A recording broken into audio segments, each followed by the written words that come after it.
speech. Who's seen the movie Talladega Nights? A lot of people, okay. So who knows the most famous quote from that movie? If you ain't first, you're last. Yeah? All right, cool. I love that movie. I love that quote. I love Will Ferrell in general. But that's not the title of my speech. The title of my speech is, if you ain't last, you'll never be first. So that's the name of my speech.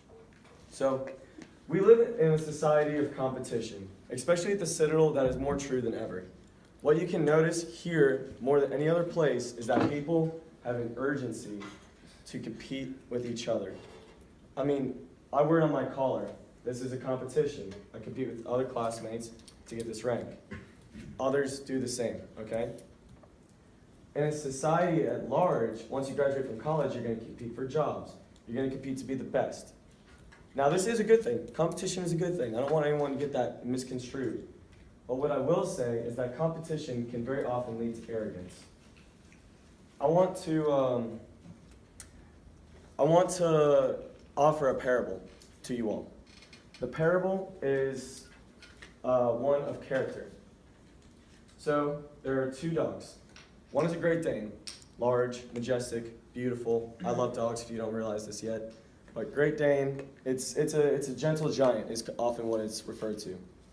The second dog is a Chihuahua, a little yapper. It has to overcompensate for being 4 inches tall and having the voice of a squealing girl, no matter if it's a man or not. So those are our two examples of dogs, all right? Now, what do we notice from this? The Great Dane, often successful dog, people get it, they're prideful over their dog. They want this dog in the family because it looks cool. And then Chihuahua, the Chihuahua is a tiny little yapper. It has to overcompensate and try to impress everybody. It has to work harder. It has to get the attention because it can't get it on its own because it's only 4 inches tall and weighs half a pound, all right? Now I'm going to come back to this parable, and there's a third dog that I'm going to bring up at the end of my speech. But I have two personal leadership philosophies. I want you guys to keep that parable in the back of your head. I have two personal leadership philosophies. The first point, or actually my first leadership philosophy, I'll get to later, in another speech actually. But this one, today, is that it doesn't matter what happens to you. It doesn't matter what happens to you in life. What only thing that truly matters is your reaction to what does happen to you. Think about that. Anything bad happens to you, you can have a good reaction, or you can have a bad reaction, or a good reaction. If anything good happens to you, you can have a good reaction or a bad reaction. Think about that. So, going back to the parable of the dogs, the Great Dane.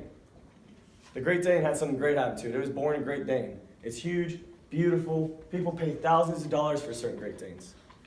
And what's his attitude? Cool, calm, collective, non-sporadic, very easygoing, actually. Great Danes are great dogs. And then you have the Chihuahua that was born into a life of tininess in a very big world. So the Chihuahua, what does it have to do? It has to be loud. It has to work hard. It has to have a good reaction of being small, or else it'll get stepped on. You are these dogs. Actually, no, I take that back. These are dogs that you could be. But now, I'd like to say that you are not either of these dogs. You're the third dog. You're the mutt.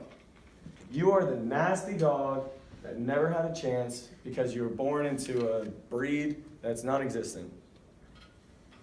But here's the thing. You're a mutt that just found its first mirror, and you're freaking the hell out.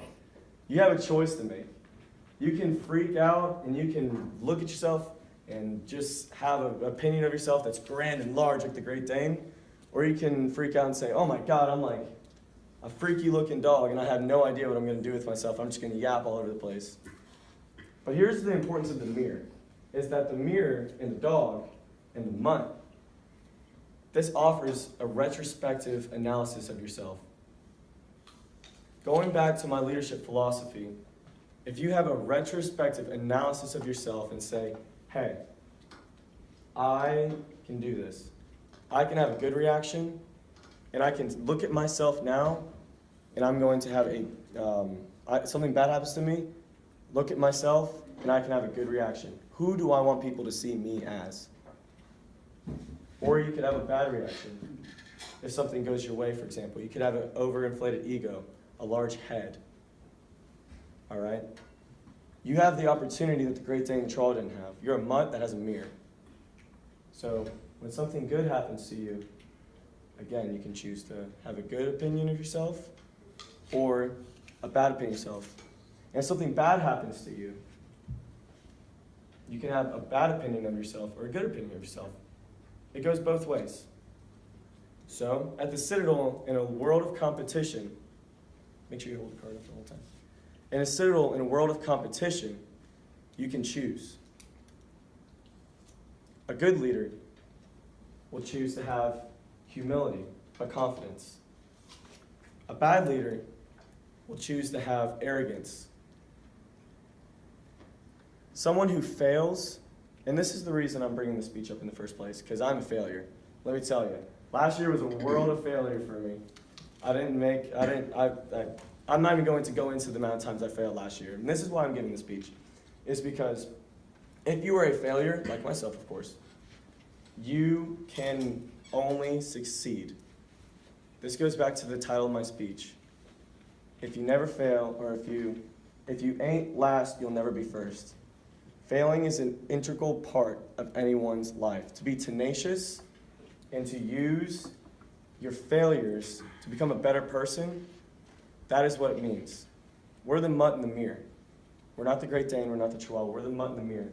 You need to take a retrospective look at yourself and say, I am going to become a better person based off of my failures. I'm going to work hard, I'm going to be tenacious. And if you succeed, you're going to say to yourself, I'm going to stay humble, and I'm only going to get better.